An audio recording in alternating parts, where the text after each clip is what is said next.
Cap ni un dels líders de la comunitat es va presentar. És com si hagués caigut una bomba. La situació és molt difícil i terrible.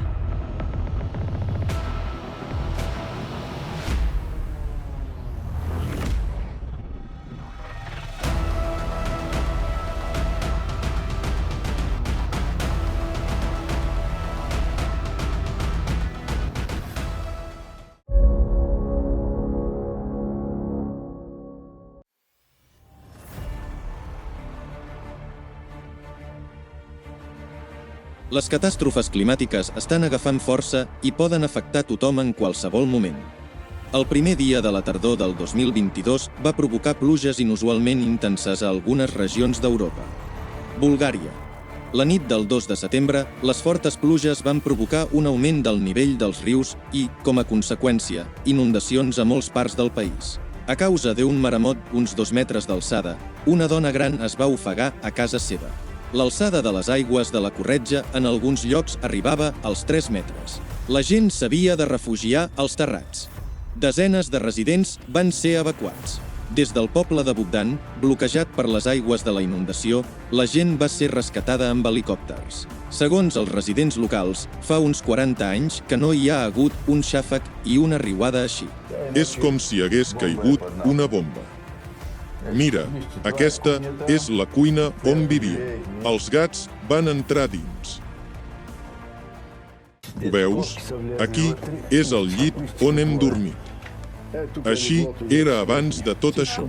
I mira ara aquí, hi ha molta aigua. Em sap greu que a ningú li importa.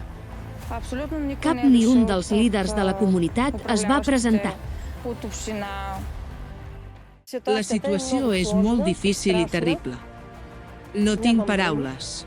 Gràcies a l'ajuda dels nostres 10 amics que ahir ens van ajudar, vam aconseguir arribar a la primera planta de la casa. Planta baixa està completament inundada fins al sostre. Ni parlo de fang fins als genolls, etc. Això fa por. En el mateix temps, les fortes precipitacions també van afectar el nord de Grècia. A la ciutat de Tessalònica, en poques hores, els carrers es van convertir en rierols bullint.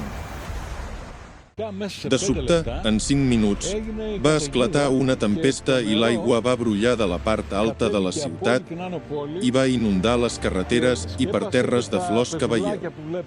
Abans, a la capital de Moldàvia, les fortes pluges també van convertir els carrers en rius. Els corrents d'aigua eren tan forts que van assolar els vianants.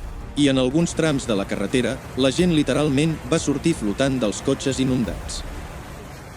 Convida'm a les entrevistes als testimonis oculars de les catàstrofes climàtiques, així com tots els que en coneixen directament. Contacta amb nosaltres i explica la teva història. Perquè el món sencer conegui la veritat, la participació de tots és important.